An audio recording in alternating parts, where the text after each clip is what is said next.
In today's video, I did a previous video where I was talking about some of the reasons, 4 reasons why I felt live action anime was not doing so great. And in that video, I talked about One Piece and the One Piece live action. So I'm here to finish that conversation. I think I kind of left that conversation in the middle, and I didn't want to make the previous video long. So I'm making a whole video dedicated to why I think Netflix just might not be the best partner to bring One Piece to life. Now, if you guys should go check out the previous video, I already kind of set up what One Piece is, and I love One Piece. But if I'd love to just give a brief reminder. One Piece is a manga written by Eichiro Oda, and for me, like I said in my previous video, it is the best form of literature I've read of all time, for me personally, and I love it so much. But as with many things, it has moved from manga into anime. Along with it, there's a lot of drama with that, with the manga One Piece fans versus the anime One Piece fans, which is typical in the anime community. Then we move on to it now coming into live action, which comes with its conundrum of issues. I touch on quite a number of them, so check out my previous video on that. However, Netflix is a company that I just think that the skill that One Piece is, the skill of the grand skill of things that One Piece is, I think Netflix is not particularly suited to be the best company to bring it to life. Like in my previous video, I stated, I do not really know what the contract or the deal with Eichiro Oda is. I do know that they actually had to convince him before he allowed this project to come to fruition. So we, the fans, are cautiously optimistic. And when I say cautiously, we are sitting there hoping that this does not go into the trenches and that this some miraculous way, shape, or form will actually be amazing, because we don't want One Piece to fall into the pile of poor live action anime. We don't want that. We don't want that. And I don't know how many One Piece fans were actually really truly looking forward to a live action. Like, we were just content with following the story for about 26 years now. Well, not me personally, I haven't been following it for 26 years. I will say I have followed it for how long have I? It's been well over a decade. It's been well over a decade since I started following. So it is what it is. But here are my reasons why Netflix is not a great now. So as I mentioned before, One Piece has some 1,078 chapters by now. I think so. Yeah, about 1,078 chapters, or 1,077 chapters out, and that is a big boy. Not a lot of anime. Not a lot of manga gets into that territory, and even the anime is, I think, currently past this 1,000 episode. So you could tell that that's a lot of material. That's a lot of material, and the best way to execute is as a series. But with the way One Piece is set up, like I said in my previous video, bare minimum, I would ask for a 4-season contract where no matter what happens, we'll keep the lights on in the production of One Piece for 4 seasons.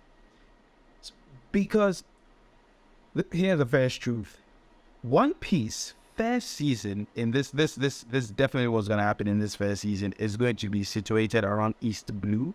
And in East Blue is when a few of the main characters meet up. They form the crew, and they are now about to start the adventure. So it's not necessarily a prologue, but it's kind of like a beginning to the whole thing. But in that beginning, there are a lot of things that happen, and that's enough for a good 8 to 10 episodes one season. However, One Piece is littered with a lot of time skips, going back to remembering things about the past, things as well as things about Luffy in his childhood, stuff like that.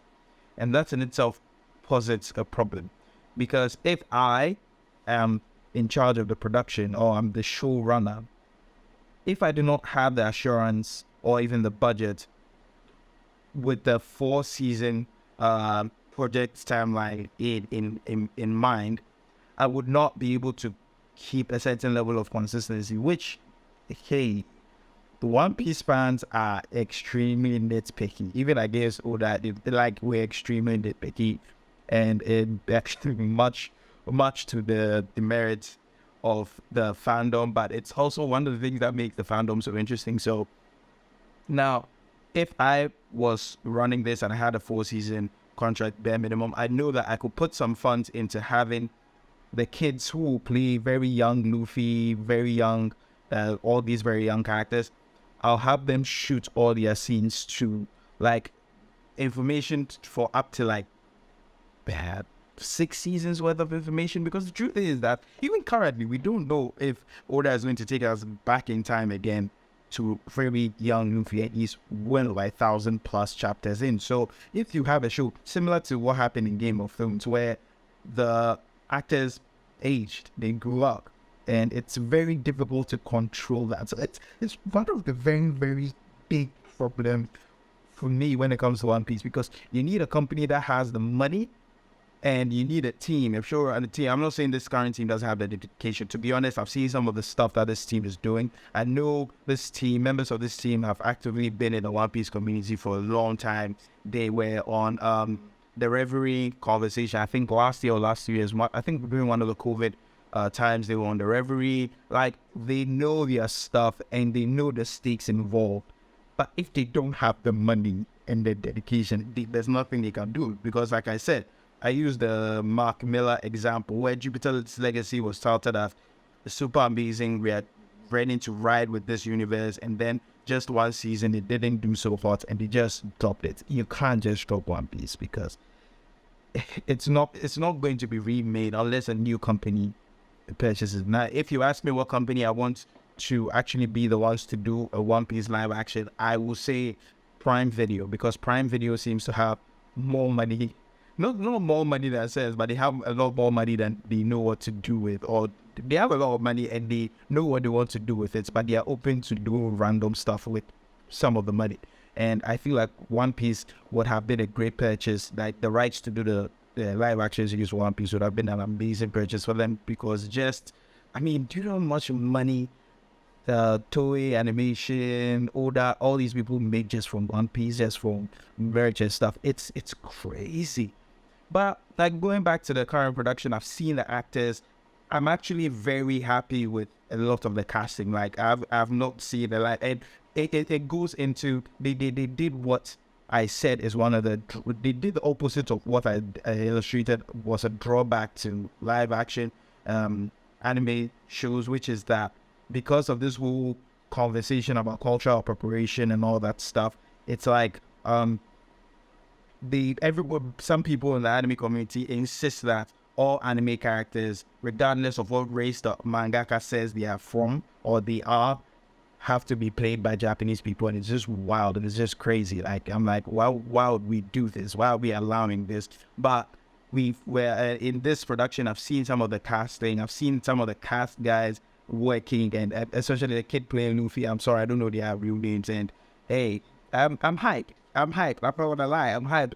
Am I worried about the CG, especially with the Netflix budgets thing? Because at the end of the day, Netflix is more of, we need to make the money. At the end of the day, we need to meet these target lines, as opposed to, in my perception, I could be wrong, of Prime Video, where Prime Video is more of, yeah, we can do this. Yeah, we can do this. We can try this. We are willing to try this. We have the money. We have the resources. We can get this going. Because I feel like Prime Video's parent company having another company like AWS, which for many runs the service for quite a number of these companies, for the Netflixes and stuff like that, definitely could be running Prime Video. So it's kind of like, we are running this entire thing and we are not really footing the entirety of the bill, because at the end of the day, it's like, I'm paying myself kind of thing. So we can actually focus on bringing and doing wild, crazy stuff, as opposed to Netflix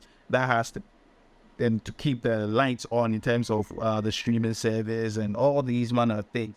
So it's not a particular attack, or I don't think Netflix is incompetent. I just think that where Netflix is sitting at right now, they need to focus on the returns. They need to focus on shows and stuff that will bring them returns to keep them afloat, as opposed to just striking in the dark and then figuring it out. And that is something One Piece, I'm going to be honest on God, first season will be great if it's done very well. But bare minimum, many people who have gotten into One Piece, their interest in One Piece started in the Alabasta arc. That's when things really started popping off. For me, it was very interesting just from the beginning. There are a lot of cool stuff happened in the beginning. But and if I'm thinking about the way this show is going, where East Blue, I'm presuming East Blue will be season 1, and then I am thinking they would do the whole. They could potentially crab the entirety of the introduction to the Grand Line all the way to the end of Alabasta season 2. Would I recommend it? To be honest, yes, I would recommend it, because it's not that there's a lot of filler ongoing there. I mean, they meet Chopper. Yes, I'm wearing a Chopper shirt. I love Chopper. He's not my favorite character. I think Zoro is my favorite character in One Piece. Then with feet. But yeah, it's. I think they could cram the entirety of that stretch. They could have just one whole episode for them meeting Crocus, them meeting Vivi for the first time. Then they could have a whole episode for the island bit. Then you can have a whole episode for finding Chopper. Then the last 5 episodes would focus on the whole Alabasta stuff, meeting said person and all that stuff. So it can be done into that season.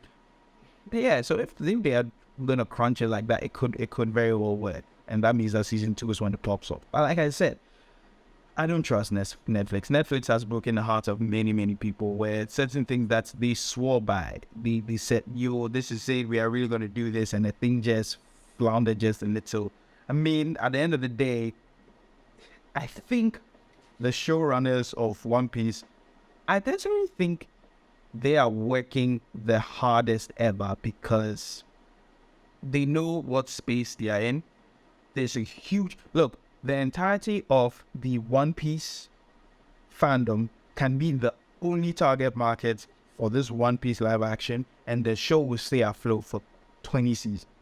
Because there's a huge number of people who consume One Piece content globally, and only them could be responsible for keeping this entire thing afloat. Before we now think about new people coming in who found the show by chance on Netflix and stuff like that. That is true. But the audience you are looking at in itself, the fandom you are looking at in itself, is fragmented among the manga readers and then the anime watchers, and the squabbles between the transference of within media, like the transfer within different styles, where you have certain liberties in manga that may not perfectly translate into anime due to ABC reasons. And now from anime, because hey, I'm not gonna lie on God, I'm worried about the stretching animation. I am worried, because Luffy is a goofball, and hey I am worried. Very. If there's anything I'm worried about, that's it. The stretching bits are not very worrying per se, because I mean, Fantastic. I don't want to talk about Fantastic Four or anything, but like, we've kind of seen this stuff. But like, moves like Gum Gum no Fusen and stuff like that, I'm like, they stole. I don't know. I mean, if they had that Rings of Power budget, I would be like, they ain't got no problems, but